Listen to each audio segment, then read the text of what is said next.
Muy buenos días con todos. Hoy vamos a comenzar con el estudio del aparato cardiovascular. Vamos a hablar acerca de la anatomía del corazón.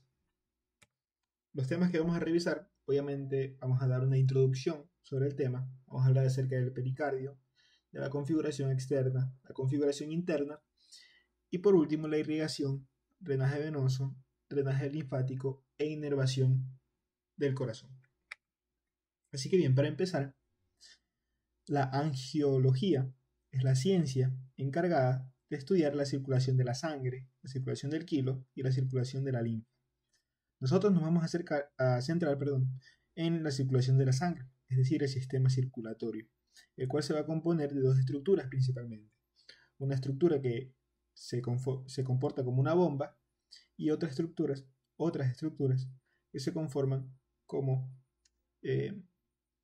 estructuras especializadas en la conducción de la sangre. La bomba sería el corazón y las estructuras especializadas en la conducción de la sangre serían los vasos sanguíneos. Estos vasos sanguíneos van a ser especiales.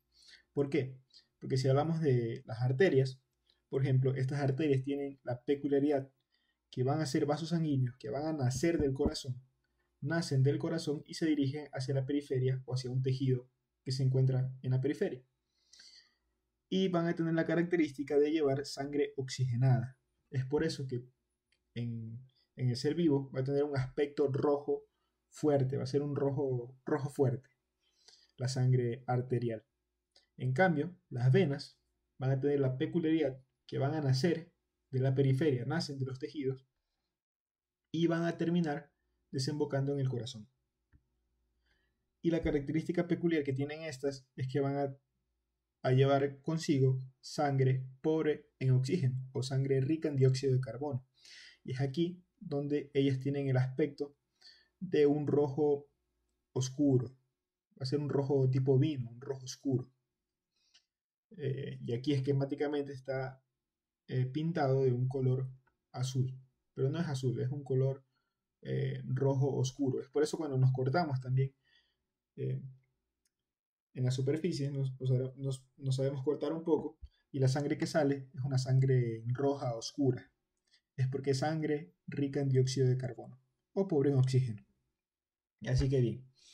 Entonces, ¿cómo es que este corazón va a mandar la sangre por todo nuestro organismo? Lo hace mediante dos tipos de circulación. Una circulación mayor o sistémica y una circulación menor o pulmonar. La circulación menor o pulmonar va a ocurrir de la siguiente manera. Viene la sangre desde la periferia y va a llegar por la vena cava superior e inferior hacia la aurícula derecha del corazón. Una vez aquí, pasa a través del orificio auriculoventricular al ventrículo derecho y después es expulsada mediante la arteria pulmonar, o sea, el tronco pulmonar que después se divide en arterias pulmonares y se dirige hacia los pulmones. Aquí es importante destacar que esta sangre que llevan estas arterias es desoxigenada, es sangre pobre en oxígeno, sangre rica en dióxido de carbono. ¿Y por qué se llama arteria? Por lo que ya había mencionado anteriormente, es un vaso sanguíneo que nace del corazón pero se dirige hacia el pulmón, por ejemplo. Por eso es que se llama arteria, pero lleva sangre desoxigenada. Eso es un dato que hay que tener en cuenta. Después, una vez en los pulmones, ocurre el proceso de hematosis, intercambio, o mejor dicho, purificación de la sangre. La sangre se vuelve rica en oxígeno y estos vasos sanguíneos, que serían venas pulmonares, las venas pulmonares, nacen de los pulmones y se dirigen hacia la aurícula izquierda para desembocar la sangre oxigenada.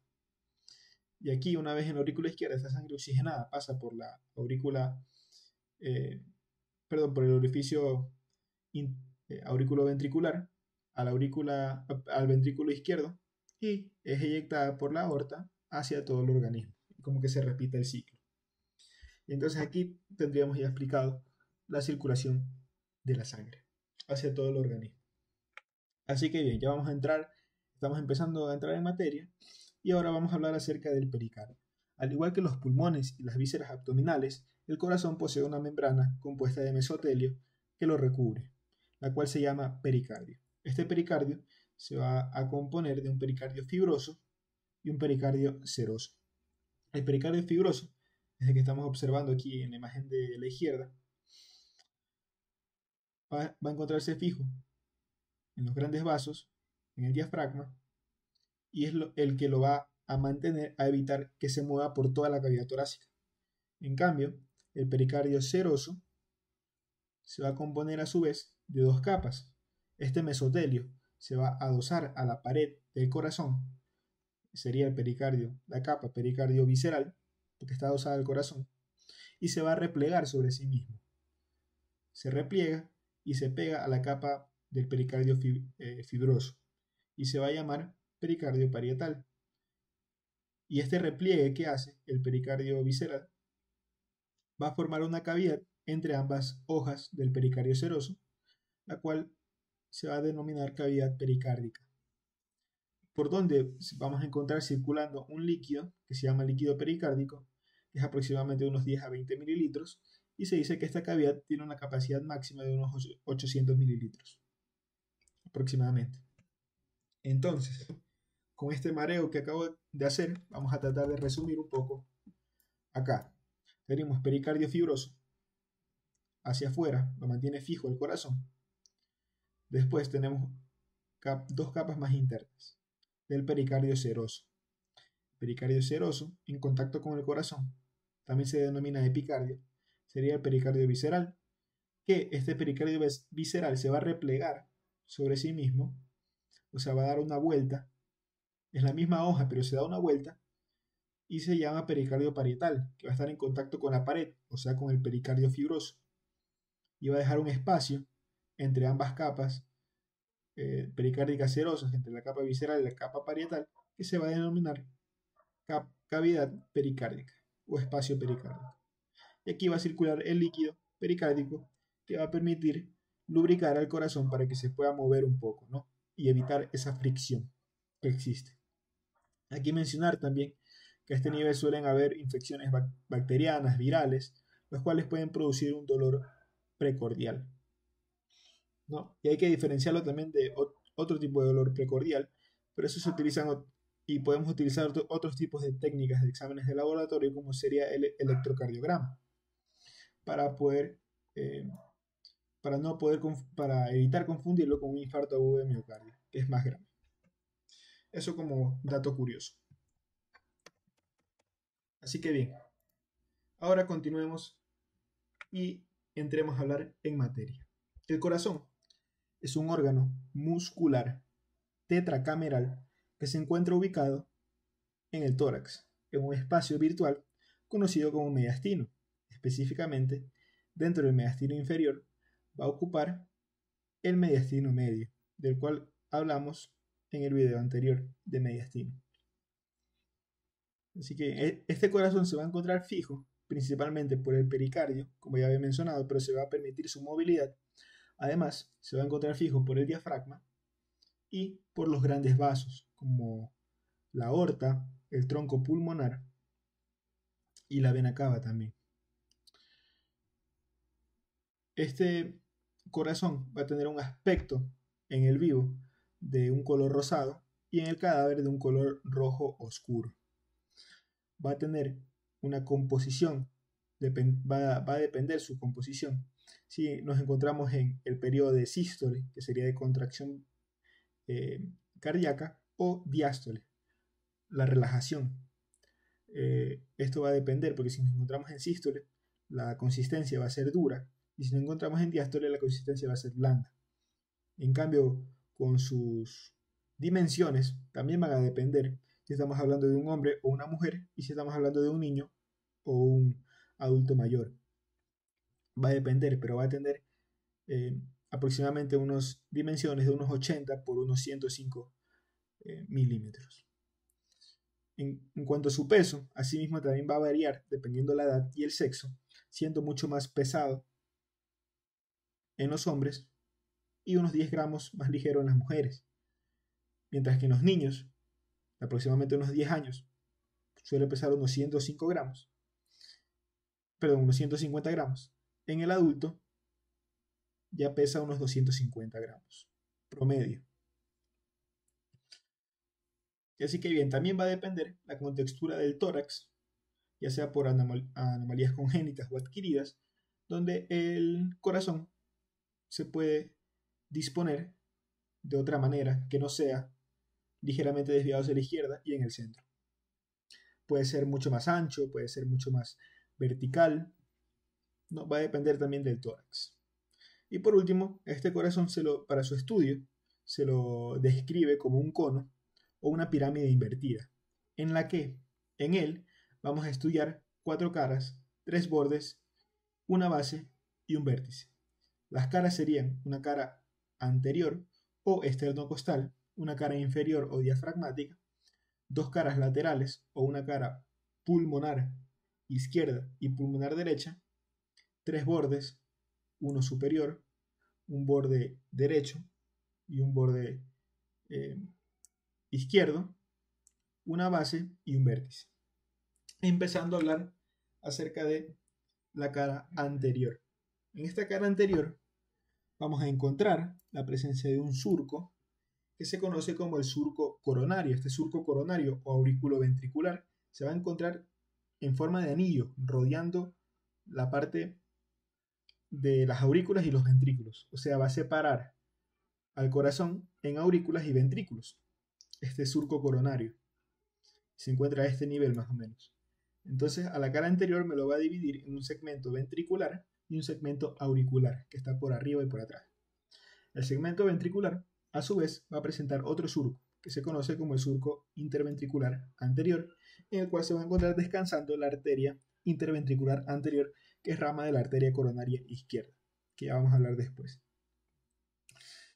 Y la presencia de este surco interventricular anterior, a su vez, me va a dividir a este segmento ventricular en 2 tercios derechos y un tercio izquierdo. En el tercio izquierdo vamos a encontrar al ventrículo izquierdo y en el tercio derecho encontramos al ventrículo derecho en su mayor proporción. Además, en sentido superior y ligeramente desviado hacia la derecha, encontramos esta porción que es el cono arterioso, el cual va a dar origen al tronco pulmonar. Y por parte del segmento auricular, que vamos a encontrar principalmente estas proyecciones de los atrios, que se denominan orejuelas, las cuales el derecho tiene la peculiaridad de ser un aspecto piramidal o cónico, y encontramos en mayor proporción la orejuela derecha o aurícula derecha. Aquí también cabe mencionar, hacer cierta aclaración, que los términos aurícula y atrio hacen referencia a lo mismo. En la actualidad ahora se denomina lo mismo, podríamos decirle aurícula orejuela o aurícula atrio, es lo mismo. Solo que en términos correctos, el atrio se le dice a la cavidad y aurícula a esta saliente que sería la orejuela. Pero corresponde a lo mismo. Y en este segmento ventricular, además, que vamos a encontrar el origen de los dos grandes vasos. En sentido más anterior, vamos a encontrar el origen del tronco pulmonar y en sentido más posterior y a la derecha, el origen de la aorta ascendente. Esto es importante, sobre todo en la práctica, para sabernos ubicar, poner el corazón en posición anatómica, nos podríamos guiar por el origen de estos dos grandes vasos. El tronco pulmonar siempre va a ser más anterior y la aorta va a estar por detrás y hacia la derecha de este tronco pulmonar. Eso para tener en consideración. Y eso es lo que encontramos en la cara anterior. Después continuamos con la cara inferior o diafragmática, en la cual es esta imagen de aquí de la derecha, y asimismo se va a encontrar delimitado por el surco coronario, y a su vez también vamos a tener la presencia de otro surco, que se conoce como el surco interventricular posterior. Este surco interventricular posterior me va a delimitar asimismo 2 mitades, 2 segmentos ventriculares, un ventrículo izquierdo mucho más prominente y un ventrículo derecho menos prominente. Aquí en el surco interventricular posterior también vamos a encontrar descansando la arteria interventricular posterior, que va a ser ramo en cambio de la arteria coronaria derecha, un ramo terminal. Y después no encontramos nada más. De aquí tendríamos la cara lateral izquierda o pulmonar, la cual corresponde solo a este segmento. Es un segmento muy pequeño y delimitado. Tiene en sentido superior a las aurículas, en sentido inferior al ventrículo, obviamente izquierdo, porque estamos del lado izquierdo, Y mencionar también que durante la sístole o la contracción cardíaca, esto prácticamente se va a volver un borde. Y nada más. Después tenemos los bordes del corazón. Sé que había mencionado al principio que las caras, que había dicho que son 4 caras del corazón, pero 3 son las que tienen importancia. La pulmonar derecha se dice que se continúa con el borde derecho del corazón, para mencionar. Entonces, como ya he mencionado, tenemos 3 bordes. Un borde derecho, el cual se va a originar en la vena cava superior y se va a dirigir hacia el vértice. Tendríamos un borde lateral izquierdo que va desde el vértice hasta el origen aquí de la orejuela derecha, y después tendríamos el borde superior, menos prominente y no muy observable. Además del borde derecho, ¿no? Perdón, izquierdo, como ya había mencionado, que durante la sístole, la cara lateral izquierda se hace un borde, propiamente, que es el de acá, donde suele estar descansando aproximadamente la arteria marginal del lado izquierdo. Así que bien, esos son los bordes del corazón. Después tenemos la base, que en la base es esta parte que se encuentra es mucho más observable en la parte posterior. Y aquí únicamente vamos a encontrar venas. Vamos a encontrar las venas pulmonares y la desembocadura de la vena cava superior y vena cava inferior. Además, obviamente, que encontramos un surco mucho menos marcado, menos prominente, que se conoce como el surco interauricular. Este surco interauricular se va a unir aquí en la cara posterior con el surco coronario y el surco interventricular posterior y va a formar la cruz de los anatomistas o el surco cruciforme. Tiene importancia quirúrgica. Además, que en esta base del corazón encontramos también lo que viene siendo el seno transverso. Aquí hay un espacio del pericardio. Existe un seno transverso que tiene importancia también quirúrgica, en la cual el cirujano puede colocar sus dedos para realizar algún tipo de nodo, ¿no?, en los grandes vasos. Así que bien, por último tendríamos el vértice del corazón, que la única importancia es que se forma por la confluencia tanto del surco interventricular posterior como el surco interventricular anterior. Ahí tendríamos el vértice. Y esto tiene importancia semiológica, sobre todo en que en el quinto espacio intercostal, línea medio clavicular, encontraríamos el vértice del corazón. Y aquí podríamos auscultar, es un foco auscultatorio para el primer ruido cardíaco, el cierre de las válvulas auriculoventriculares.